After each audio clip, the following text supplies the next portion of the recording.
Saudara-saudara pendengar yang kami kasihi dimanapun Anda berada, Anda kembali bersama kami dalam acara Telaga, Tegur Sapa Gembala Keluarga. Saya Gunawan Santoso dari Lembaga Bina Keluarga Kristen akan berbincang-bincang dengan Bapak Pendeta Dr. Paul Gunadi. Beliau adalah seorang pakar dalam bidang konseling serta dosen di Seminari Alkitab Asia Tenggara, Malang. Perbincangan kami kali ini tentang mencabut duri pernikahan. Kami percaya acara ini pasti bermanfaat bagi kita sekalian dan dari studio kami mengucapkan selamat mengikuti. Bapak memberi judul ini tentang duri pernikahan. Ini apa yang Pak Paul maksudkan, Bapak?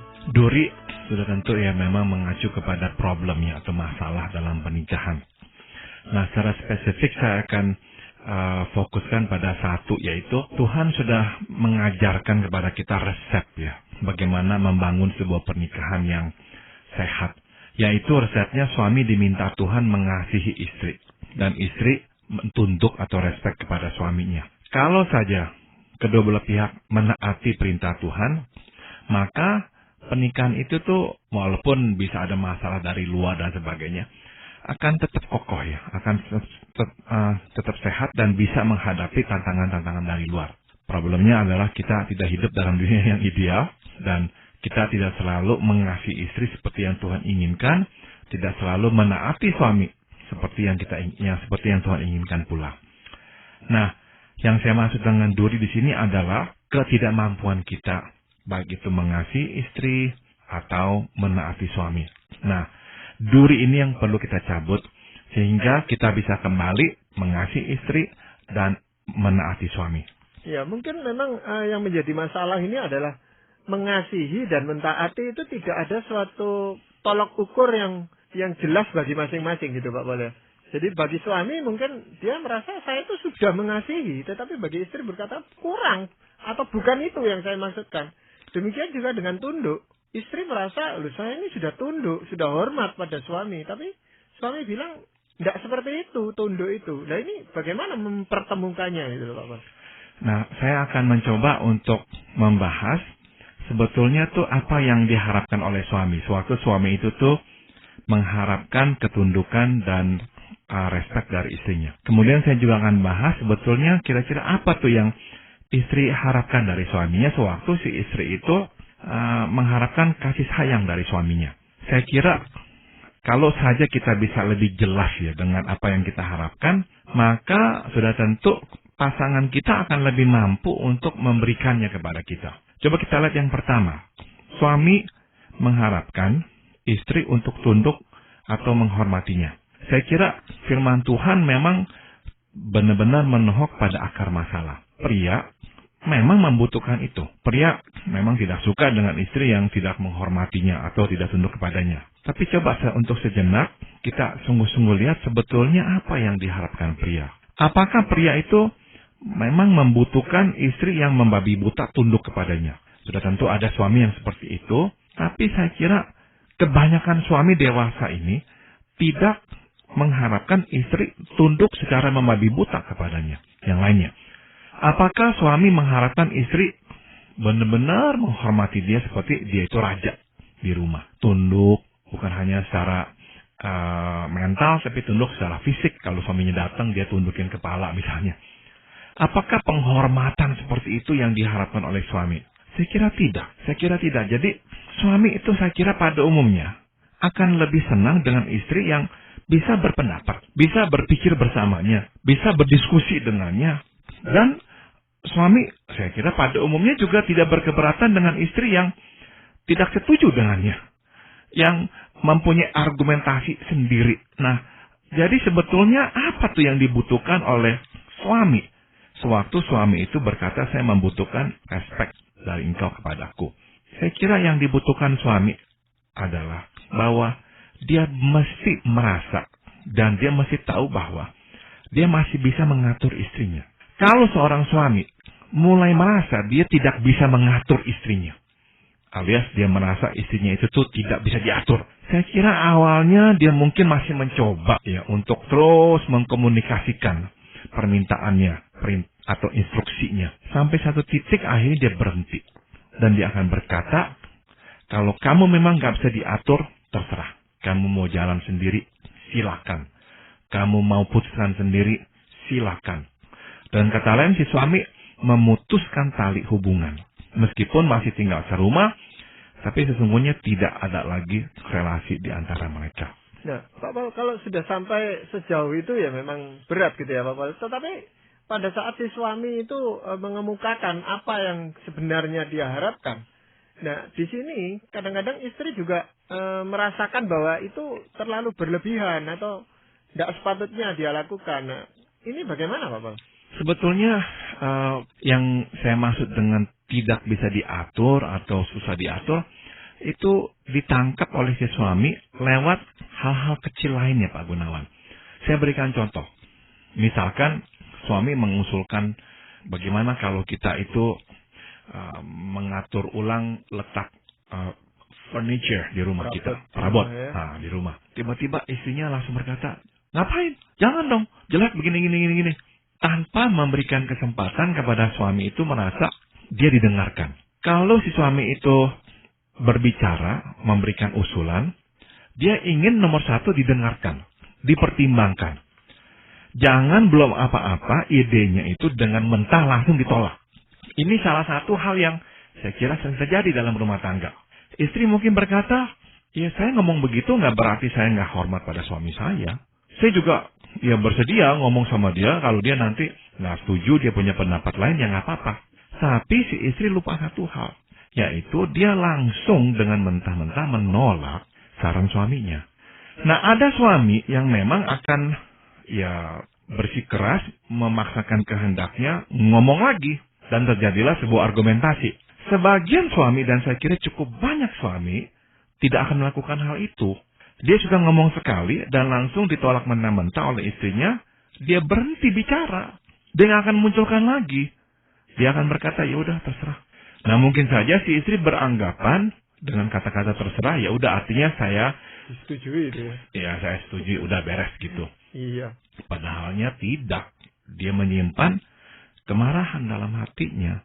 Dan kalau ini berulang dalam kasus-kasus yang lain, yang mirip-mirip seperti ini, akhirnya si suami memang merasa, engkau istri yang nggak bisa diatur. Saya ngomong apapun percuma. Engkau nggak akan dengarkan. Atau ada istri yang begini Pak Gunawan. Kalau suaminya ngomong, dia nggak pernah langsung berkata itu betul. Nggak pernah. Akhirnya suaminya melihat, kalau ayahnya yang ngomong, langsung manggut. Kalau ibunya yang ngomong, langsung manggut. Kalau kakaknya yang ngomong, langsung manggut. Nah, si suami marah. Akhirnya berkata, kamu memang nggak mau mendengarkan saya. Apapun yang saya katakan pasti salah dulu. Kalau nanti dibuktikan benar, ya udah benar. Kalau orang tuamu, atau kakakmu, atau adikmu ngomong, nggak peduli salah atau benar, pasti benar. Nanti dibuktikan salah pun tetap kamu mau mengatakan itu benar. Nah, inilah hal-hal kecil Pak Gunawan yang sering terjadi dalam keluarga. Inilah duri-duri kecil ini nih, yang akhirnya membuat suami merasa istri saya orang yang nggak bisa diatur. Iya, ada juga suami itu yang masih berpegang pada konsep melihat dulu orang tuanya atau kakek neneknya gitu Pak Paul. Sebagai suami dia melihat dulu ibunya itu begitu tunduk kepada ayahnya dengan total, sudah tidak ada bicaranya, apalagi kakeknya, nenek dan kakeknya dulu gitu loh. Nah, itu yang diharapkan, ketertundukan semacam itu yang diharapkan pada pernikahannya saat ini. Dan si istri yang mungkin dari latar belakang yang berbeda ini tidak bisa menerima gitu Pak Paul. Saya kira ada yang masih seperti itu Pak Gunawan ya. Jadi ada suami yang memang menuntut ketundukan total dari istri. Dalam pengertian istri itu tuh tidak punya suara. Ada, saya kira ya.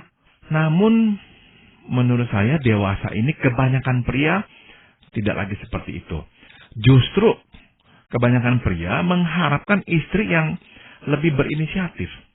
Istri yang bisa diajak berdialog. Yang bisa diajak bertukar pikiran.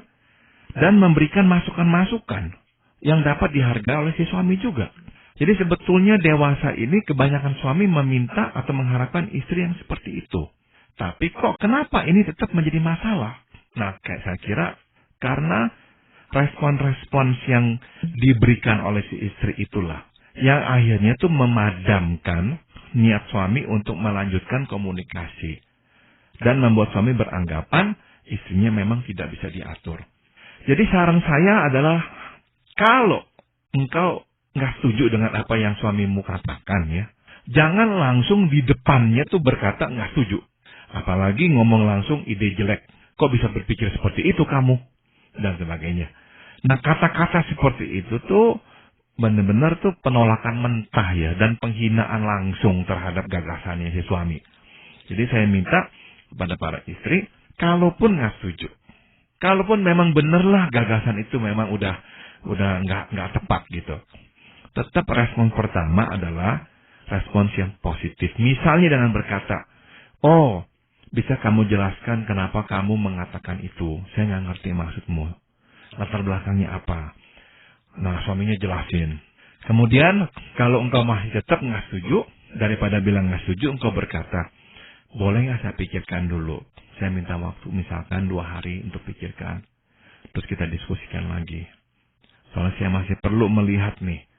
Nah, si suami meskipun dia nggak mendapatkan jawaban langsung dari si istri, namun dia tahu istrinya telah mempertimbangkan gagasannya dan nggak mentah-mentah menolak gagasannya itu. Nah, jadi kata-kata seperti itulah yang dibutuhkan oleh si suami ya untuk didengarkannya. Kalau istri langsung menyiramkan air dingin ya ke kepala yang lagi hangat, ya habis dah, nggak ada lagi dan nanti komunikasi. Jadi di sini yang penting ditekankan adalah bagaimana caranya istri itu mengomunikasikan gagasan-gagasannya atau ketidaksetujuannya itu, Pak Boleh? Betul. Atau misalkan dia tetap 2 hari kemudian bicara dengan suaminya, dia nggak setuju ya. Nah, bagaimana caranya dia mengemukakan ketidaksetujuannya? Saya sarankan, istri memulai dengan kata-kata, boleh nggak saya utarakan pendapat saya pribadi? Nah, mintalah izin seperti itu kepada suaminya. Suaminya pasti berkata, boleh silakan. Nah, istrinya langsung berkata, saya hargai ide kamu. Saya lihat ide kamu tuh baiknya ini. Jadi, si istri mencoba menemukan sesuatu yang baik tentang ide si suami itu. Kemudian si istri berkata, namun saya mempunyai pertanyaan. Atau ya saya memikirkan hal-hal ini. Terus kemudian disambung, dikatakan kepada si suami. Nah, setelah itu, baru si istri berkata, boleh nggak saya berikan usulan? Nah, kemudian memberikan usulannya. Setelah dia berikan usulan, sebaiknya istri berkata, namun saya serahkan kembali kepadamu. Saya kira, ya kamu bisa ya putuskan, kamu boleh pikirkan lagi. Kalau masih mau diskusi, kita bisa diskusikan. Tapi kalau kamu mau putuskan, ya silahkan. Nah, waktu si istri berkata silakan, dia memang benar-benar tuh konsekuen, dia akan silakan. Jadi suami meskipun dia ambil keputusan yang salah pun, si istri harus diamkan. Kenapa? Sebab begini, kalau si istri tetap mencoba menjegalnya, tetap ribut. Dan lain kali suaminya nggak akan minta izin lagi, nggak akan ngomong lagi. Tambah masalah nanti. Lebih baik biarkan. Kenapa? Sebab kalau si suami itu kenyataannya salah, dia akan tahu bahwa, oh ya istri saya benar ya. Dan si istri dengan bijak, diam. Tidak mengatakan, kan saya bilang apa dulu. Enggak. Nah, suami itu lama-lama ngerti bahwa istri saya kok nggak menghina saya. Walaupun dia tahu saya salah. Dia diam saja. Dan pendapatnya kok benar ya. 2-3 kali nih saya benar-benar salah, dia yang benar. Nah, lama-kelamaan si suami itu tuh akan terdorong untuk lebih rendah hati. Sehingga dia justru mencari pendapat si istri. Karena dia tahu istrinya memang lebih bijaksana dalam hal-hal ini. Nah, waktu itu terjadi, mereka itu tuh sudah naik tingkat itu dalam relasi nikah mereka. Iya. Apakah ada istri itu yang pura-pura tunduk di depan suaminya, padahal sebenarnya dia tidak mau tunduk gitu, Pak? Sudah tentu seperti tadi itu yang saya bicarakan ya, ada unsur sedikit pura-puranya nggak ada susah Pak Gunawan. Karena dia memang nggak setuju. Tapi di sini yang saya maksud dengan pura-pura bukanlah sesuatu yang negatif, tapi ini hikmat ya. Hikmat untuk mengatakan kata-kata yang tepat, untuk bersikap juga dengan tepat.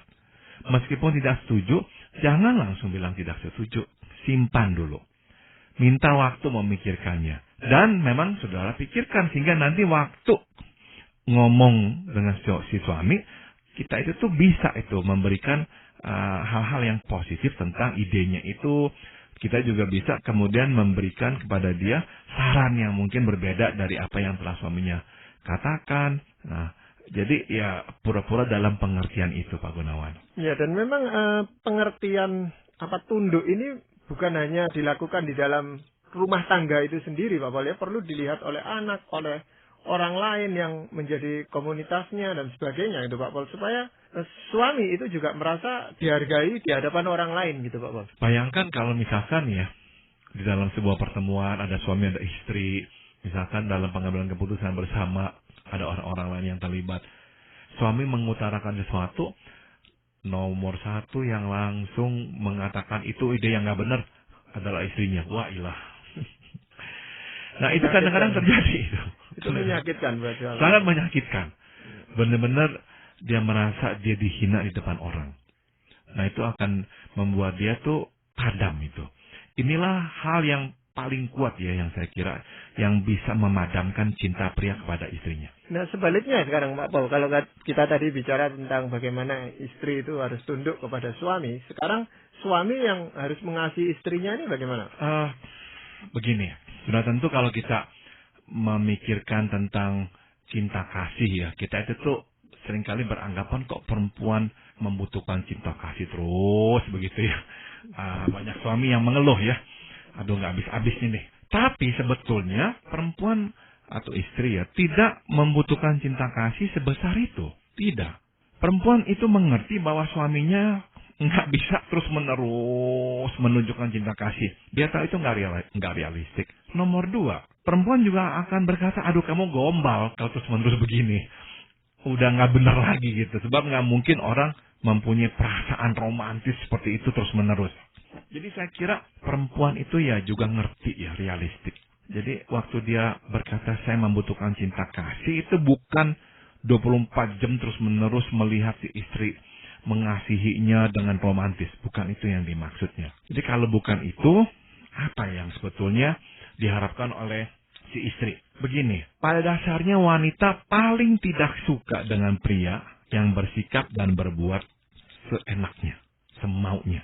Saya kira tidak ada sikap yang lebih sering diasosiasikan dengan kurang mengasihi selain daripada sikap seenaknya. Ya, misalkan si istri itu sudah beritahu si suami kalau pulang malam, tolong telepon beritahukan sehingga saya nggak usah siapkan makan malam untuk kamu.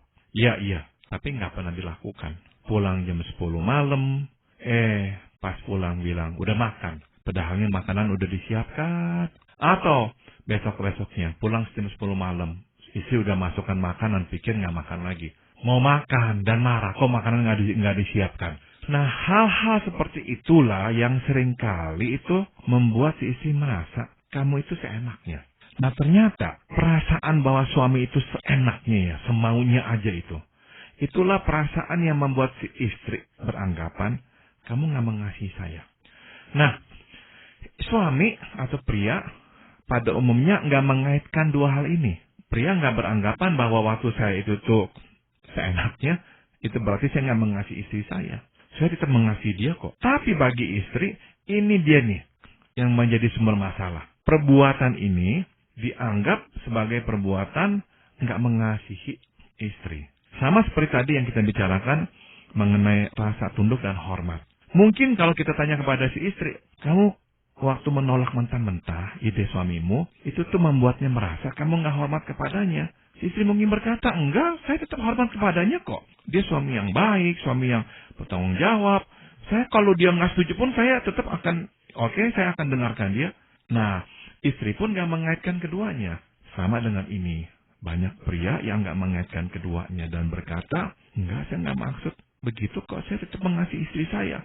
Tapi, perlulah sekarang pria itu menyadari. Waktu dia berbuat seenaknya, dia itu membuat si istri merasa nggak dikasihi. Sebab kita nggak lagi tuh memberikan perhatian kepada pendapatnya, keinginannya, isi hatinya. Ya, justru di situ Pak Pol ya. Memberikan perhatian itu yang bisa membuat istri itu merasa dikasihi gitu. Perhatian, dan justru yang diminta ini perhatian yang kecil-kecil gitu loh Pak Pol. Bukan perhatian yang besar-besar, yang kecil-kecil ini juga penting untuk kita perhatikan itu Pak Pol. Betul, dan sebetulnya kalau kita pikir-pikir nggak susah ya. Apa sih susahnya telepon dulu? Ya, apa sih susahnya telepon dulu?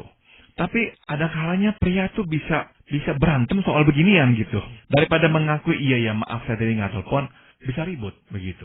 Mungkin masalahnya karena kita ini sebagai pria kurang memperhatikan hal-hal yang detail seperti itu, Pak Bal. Menelpon itu buat kita mungkin sesuatu yang kecil, sesuatu yang detail yang kita anggap ya sudah ngerti sendiri, kita kan sudah punya kesepakatan dan sebagainya. Tapi yang ini justru menjadi duri di dalam hidup pernikahan. Dan kita memang akhirnya ya kurang sensitif begini, karena kurang sensitifnya Pak Gunawan. Kita kan akhirnya memang harus merepotkan istri kita. Dia harus siapkan makanan, itu kita nggak makan. Atau kita mau makan, dia belum siapkan, dia harus siapkan. Tapi kita tuh nggak merasa kita telah merepotkan dia. Kita memang pria dalam hal ini kurang sensitif gitu. Kita anggap nggak apa-apa kok, biasa aja kok. Hal kecil gitu. Kita lupa bahwa enggak, ini merepotkan dia itu. Waktu dia masak, dia juga harus kira-kira. Sebab dia nggak mau makanan nanti bertumpuk di lemari es. Dia mau makanan habis dan sebagainya. Tapi ini nggak dihabiskan. Kalau nggak disiapkan, Toto minta makan, dia harus malam-malam keluarin daging yang udah dimasukin di freezer, udah beku, sekarang harus dipanaskan kembali dagingnya dan sebagainya. Nah, hal-hal seperti ini nih yang suami itu tuh nggak sensitif. Ya, seringkali juga soal janji, Pak. Kita sudah janji misalnya nanti sore bakal mengantarkan dia ke toko atau apa. Lalu ada masalah sedikit sehingga itu kita katakan besok pagi ya tidak apa-apa itu. Menurut kita besok pagi tidak apa-apa, cuman buat istri ini jadi suatu masalah. Dan waktu istri kita marah, kita lebih marah Pak Gunawan. Ya. Karena kita berkata, kamu kok nggak mikirin orang lain?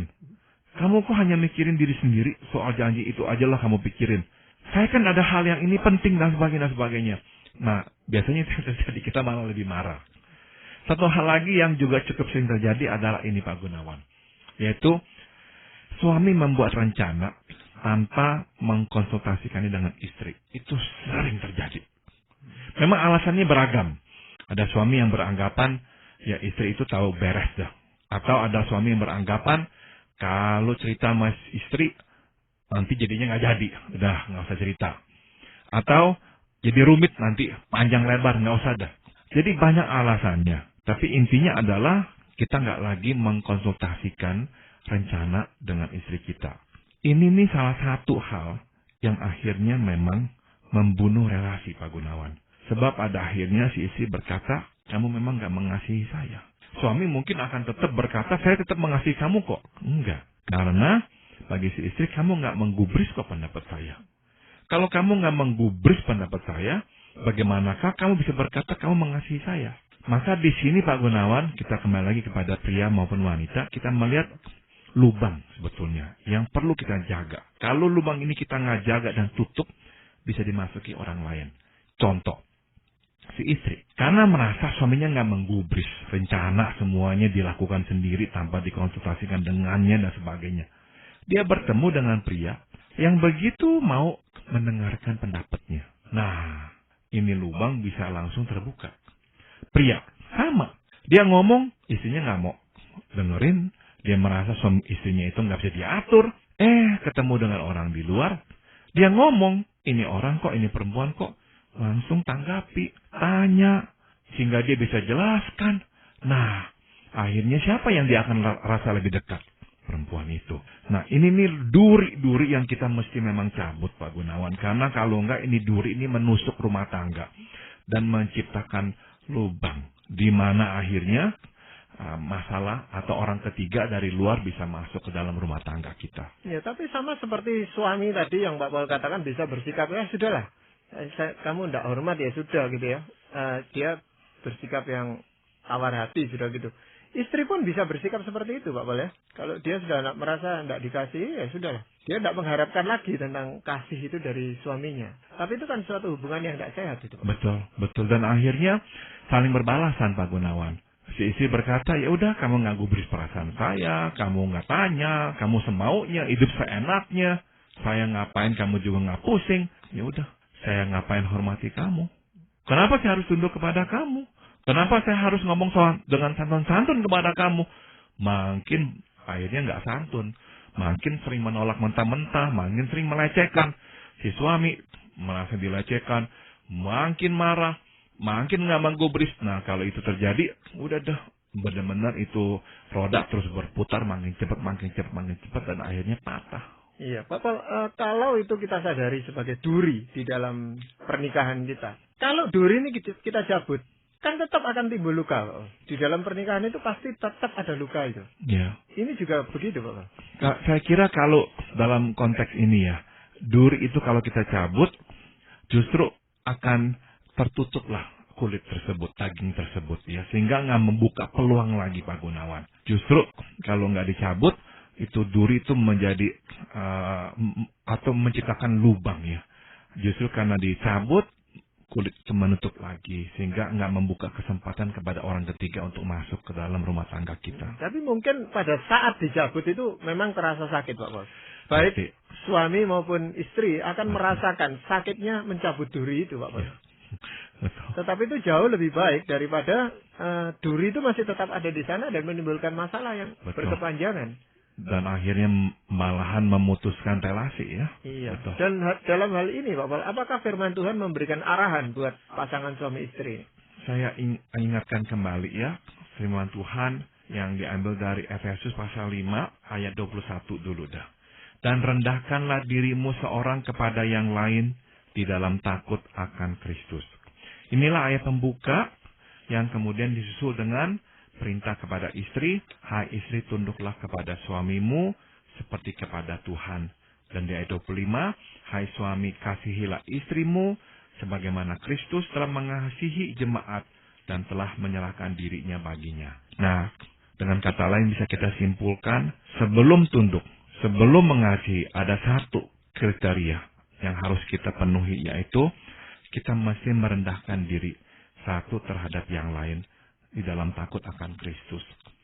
Ini syaratnya. Mulailah dengan merendahkan diri. Jangan meninggikan, jangan mementingkan ego, jangan memikirkan interest sendiri saja. Yuk coba rendahkan diri. Yuk coba ngomong dengan lebih baik. Yuk coba, jangan hidup semena-mena. Ya, rendahkanlah diri dengan satu sama lain. Ya. Terima kasih Pak Paul untuk perbincangan kali ini, dan para pendengar sekalian, kami mengucapkan banyak terima kasih Anda telah mengikuti perbincangan kami dengan Bapak Pendeta Dr. Paul Gunadi dalam